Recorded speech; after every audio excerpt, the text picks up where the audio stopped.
먼저 그 대법관 증언 방향에 대해서는 이미 언론에서 많이 좀 나갔는데요. 대법원이 제 기능을 다할 수 있도록 하기 위해서 사법개혁특별위원회는 대법관의 수를 기존 14명에서 26명으로 증언하는 방안을 마련했습니다. 이 법안은 공포 1년이 지난 시점부터 시행되며 이후 매년 4명씩 3년에 걸쳐 총 12명을 증언하게 됩니다. 즉 대법원은 3년 후에 총 26명의 체제로 운영됩니다. 이를 통해 대법원은 6개의 소부와 2개의 연합부, 실질적인 전원합의체 2개의 구조로 재편됩니다. 이는 사건의 전무성과 다양성을 높이고 심리의 충실도를 높여 국민의 재판받을 권리를 두텁게 보장하기 위한 것입니다.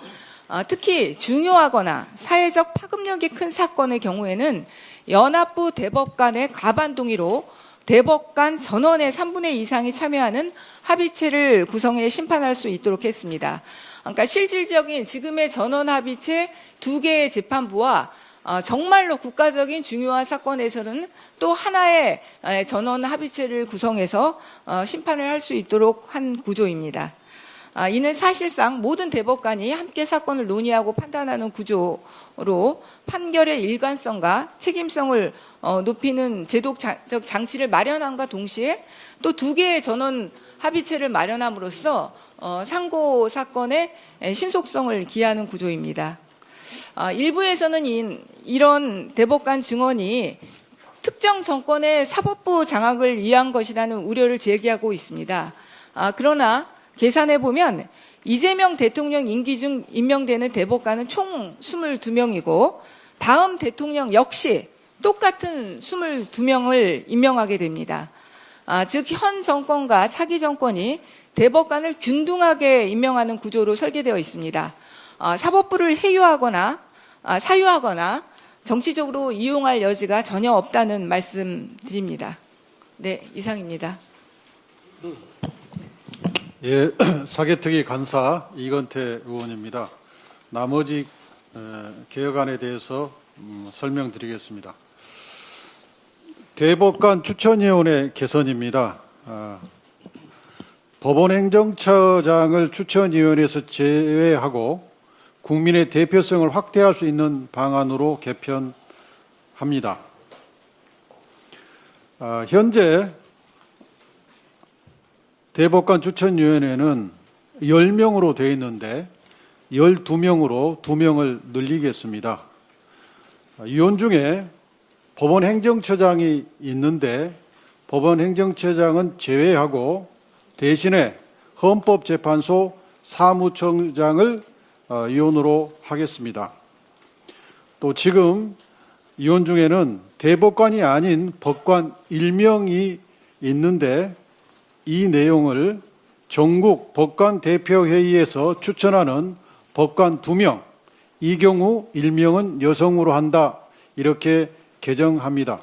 그러니까 대법관이 아닌 법관 1명이 법관 2명으로 늘어나는데 이 2명이 전국 법관 대표회의에서 추천하는 법관 2명으로 바뀌는 것이고 그중 1명은 반드시 여성이어야 한다는 것입니다.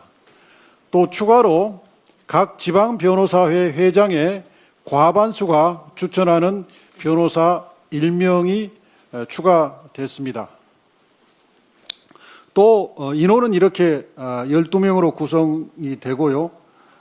그래서 12명 개편한 이후에 대법관 추천위원회 위원은 12명을 쭉 말씀을 드리면 선임 대법관, 법무부 장관, 헌법재판소 사무처장, 대한변호사협회장, 사단법인 한국법학교수회 회장, 사단법인 법학전문대학원협의회 이사장, 전국 법관 대표자회의에서 추천하는 법관 2명, 이 경우 1명은 여성이어야 한다.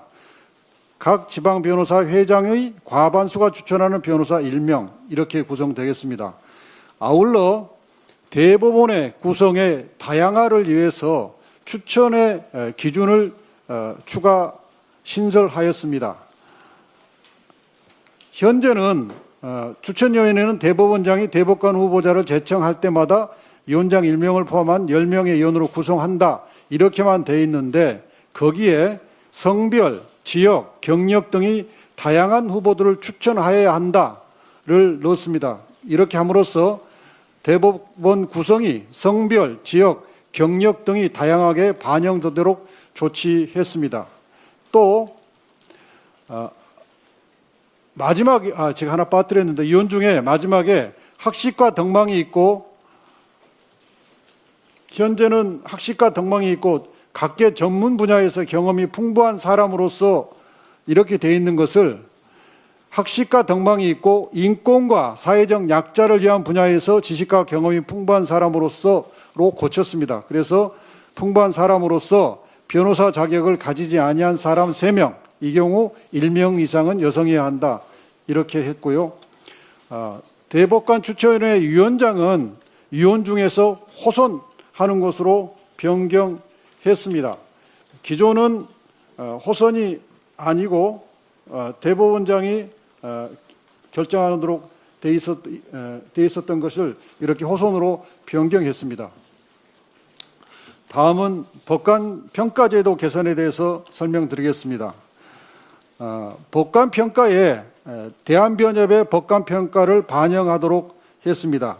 설명드리면 법관 평가는 근무 성적 평가와 자질 평정으로 나뉘어지는데 자질 평정 부분에 대한변호사협회가 추천한 각 지방 변호사회의 법관 평가를 포함하도록 했습니다.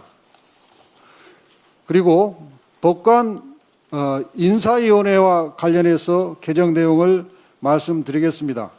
인사위원회 구성이 기존에는 법관 3명 이렇게 돼 있었던 부분을 대법원장이 추천하는 1인, 전국 법원장회의에서 추천하는 1인, 전국 법관 대표위의 1인 이렇게 구체적으로 명시했습니다. 이렇게 함으로써 기존에는 법관 3명을 대법원장이 다 임명하도록 되어 있는 것을 대법원장 1인, 전국 법원장 추천 1인, 전국 법관 대표자 1인 이렇게 구성원의 다양한 구성원들의 의견이 반영되도록 변경했습니다.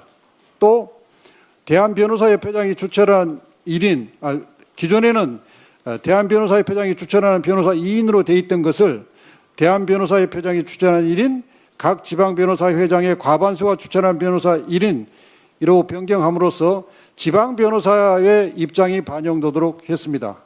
또 마지막에 학식과 덕망이 있고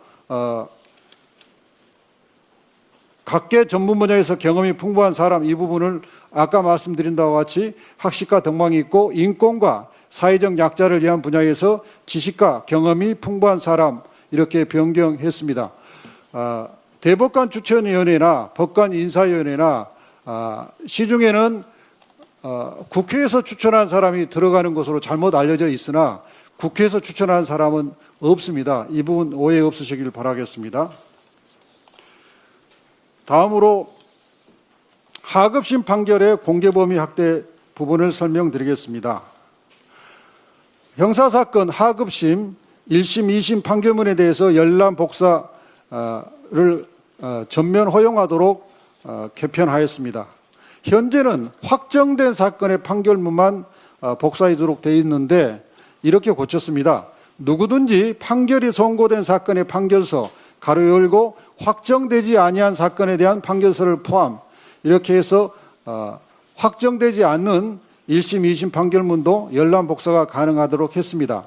다만 대법원의 의견이 확정되지 아니한 사건의 경우 재판에 중대한 영향을 초래할 그런 우려가 있는 경우에는 제외하도록 해달라는 요청이 있어서 그 부분을 반영을 했습니다.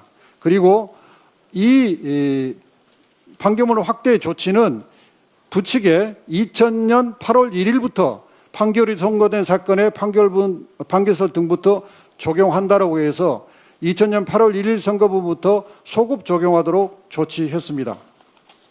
다음은 압수수색 사전신문제 도입을 설명드리겠습니다. 압수수색 영장 발부 결정 과정에 사전 대면 신문 절차를 도입하도록 했습니다. 그 내용은 압수영장을 청구받은 판사, 법원은 신문기일을 정하여 필요한 사람을 신문할 수 있다. 다만 수사의 보안과 신속성을 위하여 영장을 신청 또는 청구한 수사기관의 의견을 들어야 한다. 이렇게 규정했습니다. 그래서 지금 필요한 압수수색영장 신문 제도를 도입을 하되 수사기관이 수사 보안과 수사의 신속성 부분을 우려하기 때문에 그 경우 수사기관의 의견을 들어야 한다는 단서 조항을 달았습니다. 그리고 지금 여러 차례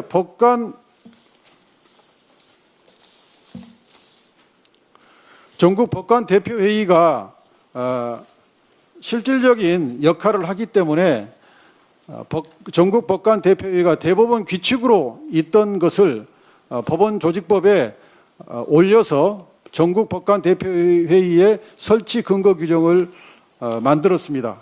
이상이 저희 사개특위에서 준비한 개혁안의 요지입니다. 추가 내용은 이따 질의응답 시간에 질의가 있으면 답변해 드리도록 하겠습니다. 감사합니다. 네, 경기도 부천시의원 김기표입니다. 이른바 재판소원을 인정하는 헌법재판소법 일부 개정 법률안에 대해서 말씀드리겠습니다. 헌법소원은 공권력의 작위, 부작위로 인해 국민의 기본권이 침해된 경우 헌법재판소에서 이를 구제할 수 있는 수단입니다. 법원의 재판 역시 공권력의 일종에 해당하나 사법부의 판단에 대해서는 그동안 최대한 존중한다는 차원에서 헌법소원의 대상에서 제외되어 왔습니다. 그러나 법원의 재판이 여러 가지 사유로 인해 기본권을 침해한 것이 명백한 경우에 대하여도 사법부 내에서만 이를 해결하도록 맡겨놓으면 사법부 내에서 재판으로 인하여 국민들의 기본권 침해가 발생한 경우 이를 영원히 치유할 수 없는 상황이 발생할 수 있고, 이는 사법부와 다른 조직인 헌법재판소의 헌법소원 본연의 기능으로서만 치유가 가능하다는 주장이 그동안 끊임없이 제기되어 왔고 많은 공감대를 얻고 있습니다. 그러므로 법원의 재판이 이와 같은 여러 사유로 인하여 국민의 기본권을 침해하는 경우에는 헌법재판소의 심판을 받도록 하여 국민의 기본권 보장의 사각지대를 해소하고 국민의 실질적 권리를 두텁게 보호하고자 합니다. 구체적인 내용을 살펴보면 개정 법률안에서는 헌법소원이 인정되는 재판은 확정된 재판을 대상으로 합니다. 그러면서 첫째, 법원의 재판이 헌법재판소의 결정에 반하는 취지로 재판함으로써 국민의 기본권을 침해한 경우. 둘째는 법원의 재판이 헌법과 법률에서 정한 적법한 절차를 거치지 않음으로써 기본권을 침해한 경우. 그리고 셋째, 마지막으로는 앞에 두 경우 외에도 법원의 재판이 헌법과 법률을 위반함으로써 국민의 기본권을 침해한 것이 명백한 경우에 해당할 때입니다. 이러한 헌법소원은 재판이 확정된 후 30일 이내에 제기하도록 하고 직권 또는 청구인의 신청에 의하여 효력정지 가처분을 할 수 있도록 하는데, 이 경우 해당 재판은 소급하여 확정되지 않는 것으로 보도록 하고 있습니다. 헌법소원이 인용되면 헌법재판소는 해당 판결을 취소하고 당해 사건이 최종 법원에 통지하며 최종 법원은 그 심급에 따른 소송 절차에 따라 해당 사건을 다시 심리하여 헌법재판소의 결정 취지에 따라 재판하도록 하고 있습니다. 만약 제기된 재판에 대한 헌법소원이 헌법소원의 대상이 되지 않는다고 헌법재판소에서 판단하는 경우에는 지정재판부에서 간이하게 각하 결정을 할 수 있도록 하여 사건의 과도한 지연을 방지하고 헌법재판소의 부담을 줄이고자 하였습니다. 자세한 내용은 향후 질의응답 시간에 말씀드리겠습니다. 예, 지금부터 질의응답 시간을 갖겠습니다. 질문하실 기자님께서는 소속사와 이름을 밝히시고 질문하시고자 하는 발표 의원님을 지목하여 주시면 더 효율적이 되겠습니다. 질문하십시오. 예, 저 뒤에. 네.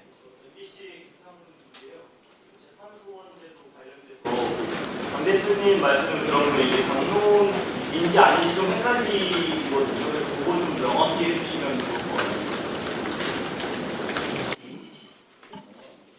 좋을 것 같아요. 네, 당론으로 추진하지 않고요. 그 사개특위에서 정리된 5가지에 대한 내용을 중심으로 해서 사개특위 의원님들 중심으로 해서 법안을 발의해 주시고 또 김기표 의원님이 대표 발의를 해주시는 헌법재판소법 관련한 내용은 저희 지도부와 함께 공감하에 일단 공동 발의를 합니다. 법안을 내놓고 그 다음부터는 공론화 과정을 거칠 겁니다. 그래서 그 공론화 과정을 통해서 첨삭이나 또는 더 가해지거나 하는 내용들이 충분히 있을 수 있다고 보고요. 그것이 법사위 거치고 하는 그 과정을 거치면서 저희가 흔히 말하는 당론화할 수 있는 정도까지 가겠다라고 하는 게 저희 당 지도부의 의견이다 이렇게 보시면 될 것 같습니다. 예, 다음 질문 받겠습니다. 안 보입니다. 예, 동아일. 네. 동아일보 김재현입니다.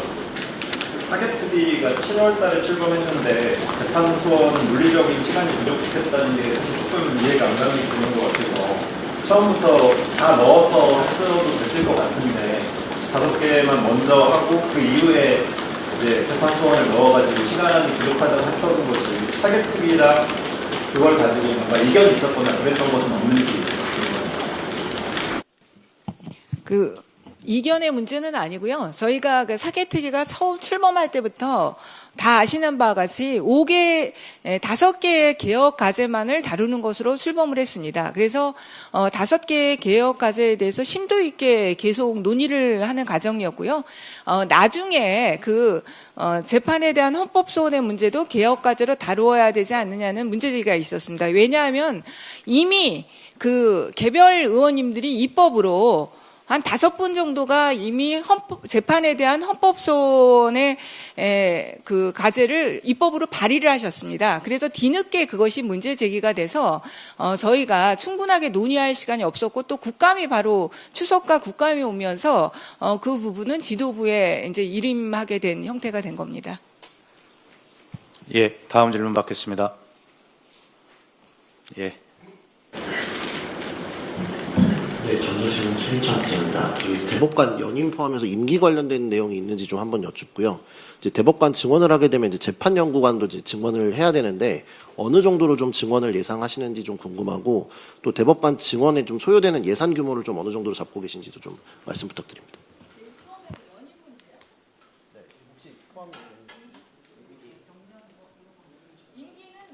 임기는 변경되는 거 없습니다. 똑같이 6년이고요. 예, 임기는 변경되는 거 없고요.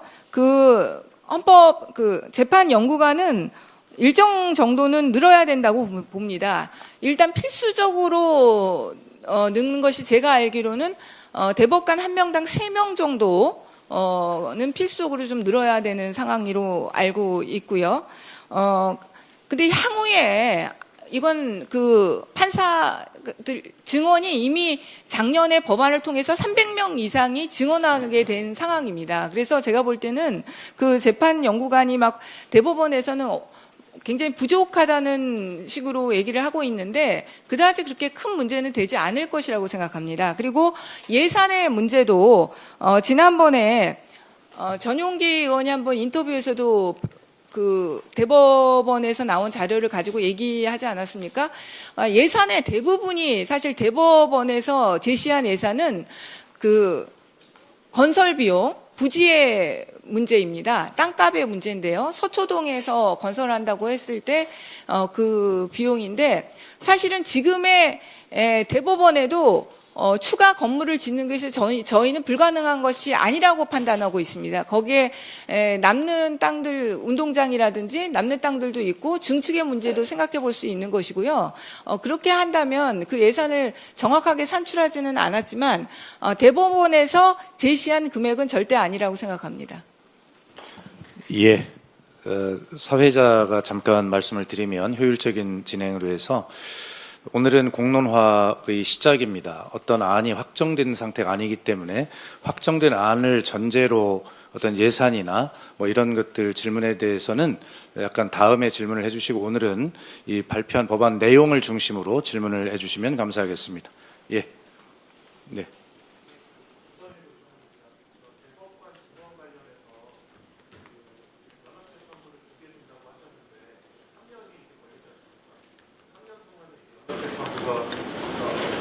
전원합의 때 수식벽이 어떻게 적용되는지 궁금하고 두 번째는 지금은 이제 대법원 소부에서 기타 형사, 가사 행정 이런 재판을 다 하고 있는데 24명으로 이제 동원을 해서 6개 소부를 운영할 경우에 특정 소부에는 의사를 전담한다든가 그런 식의 대화가 포함되는 지금 네. 법안의 내용에 담길 건데요. 가도기에는 지금 2개의 연합재판부로 구성되지 않습니다. 가도기에는 하나의 재판부로 전합으로 구성돼서 활동을 할 거고요. 안결체가 됐을 때 2개의 연합재판부로 나누어지게 됩니다. 그리고 소부는 전담 재판부식으로 운영되지는 않습니다. 지금과 똑같이 제너럴하게 그 배당이 되는 거에 따라서 되는 형태고 대법원에서 규칙에 따라서 특별한 게 이렇게 할 수 있는 부분이 있거든요. 그거는 재량이 맡겨져 있는 것이라고 생각하면 될 것 같습니다. 예, 또 질문 받겠습니다. 안 보입니다. 네. 한번 뒤에. 네, 우리 내란전만 접촉으로는 타겟팅 요구 과정에서 논의가 되시는지 궁금하고 안에 안 들어갔는데 추진하지 않는 것은 내란전담 재판부는 사개특위에서 논의할 과제가 아닙니다. 그거는 처음부터 아까도 말씀드렸지만 사개특위는 5개의 처음에 개혁과제 중심으로 논의를 진행하는 개혁위원회고 제도적인 개혁의 중심이 되어 있는 위원회입니다. 그렇기 때문에 내란전담 재판부에서는 전혀 논의하지 않았습니다. 그건 다른 단위에서 당 차원에서 논의해야 할 문제라고 보입니다. 자, 동아일보 질문 추가 있습니까? 잠시만요. 있기 때문에 먼저 질문 하십시오. 고생 많으셨고요. 2가지 질문이 있는데 사법개혁특위에서 나온 5개 안은 당론으로 연내 통과시키는 거고 통과를 추진하는 거고 재판소는 좀 더 시간이 걸릴 거라고 보면 되는 건지 하나고요. 그 대법관 후보 추천이 관련해서 원래 위원장은 대법원장이 맡기로 돼 있었는데 호선으로 주셨잖아요. 혹시 그거는 좀 최근에 좀 부의대 대법원장 관련 국민 불신과 관련해서 정부의 구조 개정을 추진하시는 건지 여쭙습니다. 먼저 그 대법원장이 맞는 게 아니고요. 대법원장이 지명하는 구조인데 이거는 예전부터 시민단체라든지 사법개혁을 주장하는 신분에서 민주적인 절차에 따라서 호선이 맞다. 의원들 간에 사실 누가 우위에 있고 누가 뭐 열의에 있고 이런 관계가 아니지 않습니까? 똑같은 평등한 관계이기 때문에 그 의원들이 함께 논의해서 위원장을 호선하는 것이 맞다는 그 의견을 받아들여서 저희가 그렇게 한 겁니다.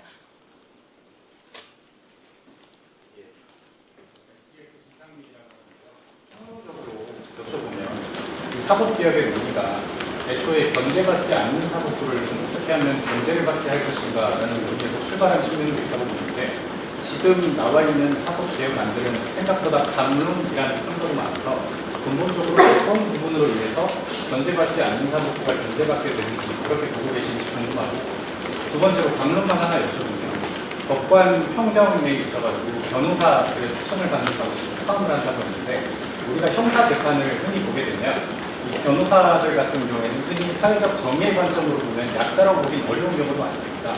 그래서 대형 로펌이라든가 이런 가진 사람들, 부패한 사람들을 부패하는 쪽도 변호사이기는 해서 이런 사람들에게 과연 좋은 평가를 받는 법관이 지금 종래보다 더 좋은 법관이라고 우리가 단정할 수 있는지 그 부분에 대한 고민은 없었는지도 답변 부탁드립니다. 여러 가지 고민들을 했고요.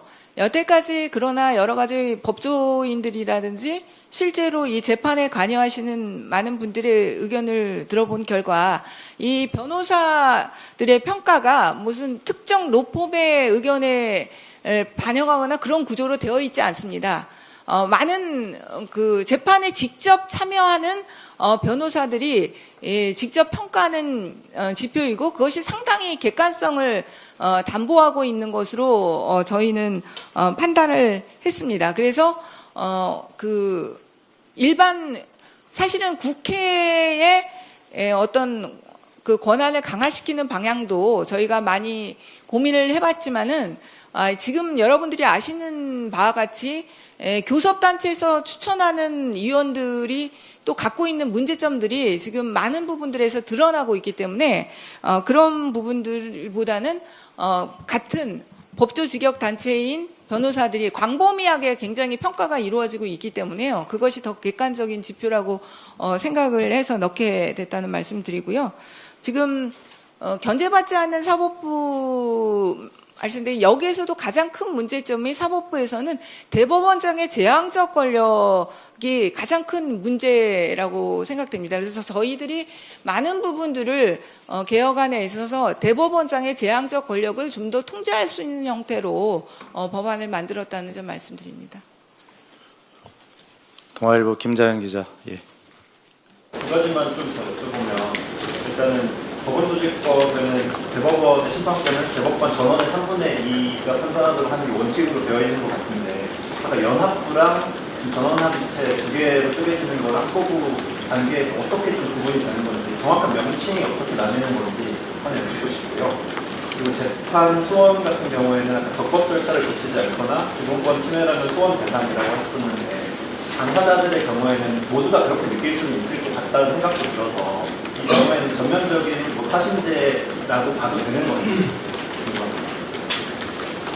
지금 그 대법관 전원 3분의 2 이상이 참여하는 합의체는요, 지금 법원조직법도 똑같습니다. 그러니까 뭐 달라지는 게 아니고요. 지금의 그 법원 조직 형태와 똑같은 형태로 전원 합의체가 2개가 된다고 생각을 하시면 되고요. 단지 대법관 수가 늘었고 정말로 국가적인 뭐 명운이 걸린 사건이라든지 전원해야 되는 사건들이 있을 수 있지 않습니까? 그런 사건들이 특별히 한정해서 그 또 하나의 전원 합의체, 그 연합부라고 돼 있고요. 지금의 전원 합의체는 연합부, 그리고 또 이제 정말 전원 합의체는 전원 합의체 이렇게 되는 형태가 되고, 소부는 지금 운영하는 방식이나 그런 거하고 전혀 다르잖아요. 똑같은 소부가 다 생기는 거고 똑같은 소부가 3개가 더 생기는 거라고 생각하면 됩니다. 저희가 그러니까 이 개혁안을 할 때 원래 법사위 소위에서 30명으로 증언하는 안이 있지 않았습니까? 그래서 그 안을 가지고도 논의를 했습니다. 그러나 저희가 마지막에 4명을 줄이고 더 26명으로 한 것이, 지금 여태까지 우리나라 전원 합의체가, 전원 합의체가 13명으로 구성이 돼 있거든요.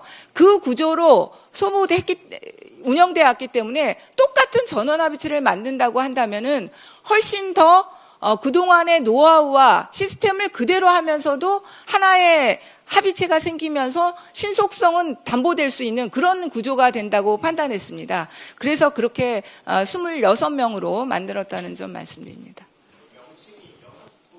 네, 제1연합부, 제2연합부 이렇게 되겠습니다. 예, 재판소원에 대해서 답변드리겠습니다. 재판소원의 단점이나 반대하는 사람 입장에서는 사심제 비판을 많이 하는데요. 사심제는 근본적으로 조금 다른 측면이 있다. 그러니까 재판소원은 재판의 작용이 기본권 침해의 관점에서 용인할 수 있는가, 이런 차원에서 하는 것이기 때문에 명확히 1, 2, 3심과는 좀 다른 구조로 돼 있다. 이 점을 먼저 말씀드리고, 그다음에 물론 이렇게 규정되어 있다 하더라도 당사자 입장에서는 다시 헌법재판소에 내가 제소해봐야겠다 이렇게 생각할 수 있죠. 그렇기 때문에 간이하게 소부에서 지정재판부에서 간이하게 각하할 수 있도록 해서 그런 어떤 우려점들에 대해서는 해소할 수 있다, 이렇게 생각을 하고 있습니다. 예, 다음 또 기자회견이 바로 이어지기 때문에요. 한 분 정도 더 있으면 질문 받고, 지금 사법개혁특위 기자회견을 마칠까 하는데 질문 없으시면, 최기찬 기자. 네. 아까 질문 좀 자제해달라고 하시긴 하셨는데, 사실 국민들의 관심 중에 하나가 예산 문제잖아요. 사실 그 법안을 낼 때도 사실 예산 추계를 내게끔 되어 있는데, 사법개혁 특위에서 어느 정도 예산 규모가 들어가야 된다는 거를 설명을 해주셔야 국민들에게 저희도 전달할 수 있을 것 같아서 조금 더 정확하게 좀 밝혀주시기 좀 부탁드립니다. 지금 이거는 저희가 예산 문제를 아까 박수현 대변인께서도 말씀하셨지만 정확하게 할 수가 없는 게, 이게 지금 저희가 논의를 하겠지만은 이 법사위 논의 과정에서 약간의 변수들도 있는 것이고요. 그래서 그 부분들을 명확하게 말씀드리기 좀 어렵습니다. 근데 아까 네, 그건 일단 그렇게. 네, 그 관련해서 제가 의견을 좀 말씀드리겠습니다. 그 대법관 수를 늘린다고 그래서 전체 사건 수가 늘어난 건 아닙니다. 그러니까 대법원에 근무하는 재판 연구관들 공통으로 대법관들을 보좌하는 그 공통 재판 공통반인지 하는 그건 늘어날 이유가 없다고 저는 생각합니다. 그리고 아까 말씀드렸다시피 이제 12분의 대법관이 늘어나니까 그 개별 대법관을 보좌할 재판 연구관은 늘어나겠죠. 그리고 사무 공간 문제도 본질적으로 대법관을 늘리는 게 이게 목표고 핵심이지 나머지 문제는 여기에 맞춰가야 할 문제지 예산이나 공간 때문에 대법관 늘리는 것이 안 된다.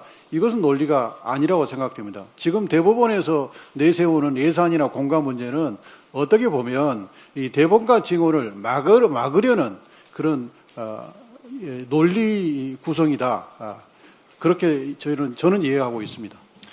예. 그럼 일단 이상으로 기자회견을 마치고 우리 그 자세한 또 추가 질문이 있으시면 제가 볼 때는 우리 이건태 의원님하고 김기표 의원님께 질문을 집중해 주시고 수석 대변인에게는 질문을 자제해 주시면 고맙겠습니다.